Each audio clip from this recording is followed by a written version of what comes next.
ભેળસેળખોરો સામે એસઓજીની મોટી કાર્યવાહી। પુણા ગામ ખાતે આવેલ A1 ડેરી ફૂડ્સ પર રેડ કરી પોલીસે 329 કિલો શંકાસ્પદ પનીર ઝડપી પાડ્યું।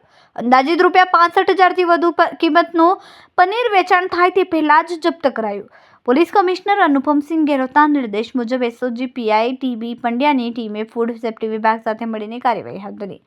દુકાનના સંચાલક સત્યવીરસિંહ તારાસિંહ ઠાકરે લૂઝ પનીર કડોદરાથી લાવી પેકિંગ કરીને વધુ ભાવે વેચાણ કરતો હોવાનું ખુલ્યું। છેલ્લા 2.5 વર્ષથી દરરોજ આશરે 100 કિલો પનીર વેચાણ કરતો હોવાની કબૂલાત છે। શંકાસ્પદ પનીરના સેમ્પલ લઈને લેબ તપાસ માટે મોકલાયા છે। રિપોર્ટ આવ્યા બાદ જ આગળની કડક કાર્યવાહી હાથ ધરાશે।